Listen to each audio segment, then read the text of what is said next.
ಹಬ್ಬದ ಹಿಂದಿನ ದಿವಸ ಜನರೆಲ್ಲರೂ ಕೂಡ ಹಬ್ಬವನ್ನು ಸಂಭ್ರಮಿಸುವಂಥ ಪೂರ್ವದಲ್ಲಿ ಬಂದಂಥ ಮಳೆ, ಆ ಮಳೆ ತಂದಂಥ ಈ ಆವಿನ ಕಲ್ಲಿನ ಮಳೆ ಬಂತಲ್ಲ, ಬಹುಶಃ ಇದು ನಮ್ಮ ತಾಲೂಕಿನಲ್ಲಿ ನಾನು ರಾಜಕೀಯ ಕಂಡಂಗೆ ಇದು ಮೊದಲನೇದಾಗಿ ಆಗಿರ್ತಕ್ಕಂಥದ್ದು.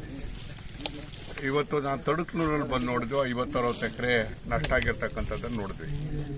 ಇದೆಲ್ಲದೂ ಕೂಡ ದಾಳಿಂಬೆ ಅಂತಂದರೆ ಅತ್ಯಂತ ಕಷ್ಟದಲ್ಲಿ ಹೆಚ್ಚು ಬಂಡವಾಳ ಹಾಕಿ ಬೆಳೆದಿರ್ತಕ್ಕಂಥ ಒಂದು ಬೆಳೆ. ಆದರೆ ಇವತ್ತು ಸಂಪೂರ್ಣವಾಗಿ ನಾಶ ಆಗಿರ್ತಕ್ಕಂಥದ್ದು. ಅದೇ ಸಂಪೂರ್ಣ ಅಂದರೆ 100ಕ್ಕೆ 100ರಷ್ಟು ನಾಶ ಆಗಿರ್ತಕ್ಕಂಥದ್ದು ನಾವು ನೋಡಿದ್ವಿ.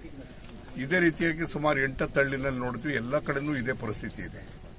ಇದಕ್ಕೆ ಇನ್ಶೂರೆನ್ಸಿನ ಅಗ್ರಿಕಲ್ಚರ್ ಇನ್ಶೂರೆನ್ಸ್ನ ಮಾಡಿರ್ತಕ್ಕಂಥವ್ರು ಹೆಚ್ಚು ಕಡಿಮೆಯಲ್ಲಿ ಎಲ್ಲರೂ ಕೂಡ ಇನ್ಶೂರೆನ್ಸ್ ಮಾಡಿದ್ದಾರೆ.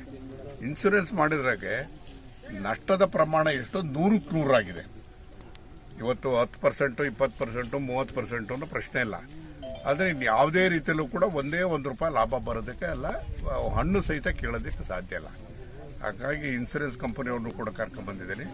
ನನ್ನ ಜೊತೆಗೆ ಅಧಿಕಾರಿಗಳು, ತಹಸೀಲ್ದಾರರು, ಅಸಿಸ್ಟೆಂಟ್ ಡೈರೆಕ್ಟ್ರು, ಆಮೇಲೆ ಹಾರ್ಟಿಕಲ್ಚರ್ ಅಸಿಸ್ಟೆಂಟ್ ಡೈರೆಕ್ಟ್ರು ಎಲ್ಲರೂ ಕೂಡ ಬಂದಿದ್ದಾರೆ. ಇವತ್ತು ನಾವೆಲ್ಲ ಕಣ್ಣೀರನ್ನು ನೋಡಿದ್ವಿ.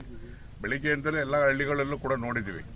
ಇವತ್ತು ಒಂದು ಕಡೆ ದಾಳಿಂಬೆ, ಇನ್ನೊಂದು ಕಡೆಗೆ ಪಪ್ಪಾಯಿ, ಇನ್ನೊಂದು ಕಡೆಗೆ ಮಾವು, ಅಡಿಕೆ, ರಾಗಿ ಇಂಥ ಬೆಳೆಗೆ ಹಾನಿಯಾಗಿಲ್ಲ ಅನ್ನಂಗಿಲ್ಲ. ಆ ರೀತಿಯಾದಂಥ ಹಾನಿಯಾಗಿರ್ತಕ್ಕಂಥದ್ದನ್ನು ನಾವು ನೋಡಿದ್ದೇವೆ.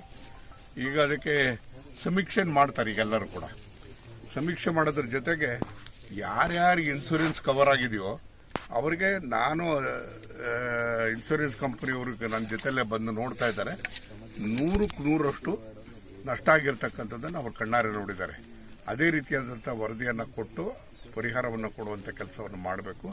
ಮತ್ತು ಅದೇ ರೀತಿಯಲ್ಲಿ ಬೇರೆ ಬೆಳೆಗಳಲ್ಲೂ ಕೂಡ ಅದನ್ನು ನಷ್ಟದ ಪ್ರಮಾಣ ಏನಿದೆ ಅನ್ನೋದ್ರ ಜೊತೆಗೆ ಯಾರು ಇನ್ಶೂರೆನ್ಸ್ ಮಾಡಿದ್ದಾರೆ ಅವ್ರಿಗೆ ಮಾತ್ರ ಬರ್ತದೆ. ಇನ್ಶೂರೆನ್ಸ್ ಮಾಡದೆ ನಷ್ಟ ಆಗಿರ್ತಕ್ಕಂಥ ರೈತರು ಕೂಡ ಇದ್ದಾರೆ. ಅದು ಅಡಿಕೆನೂ ಇದೆ, ಪಪ್ಪಾಯಿನೂ ಕೂಡ ಇದೆ, ರೇಷ್ಮೆ ಇದೆ, ಎಲ್ಲ ಬೆಳೆನೂ ಕೂಡ ಇದೆ.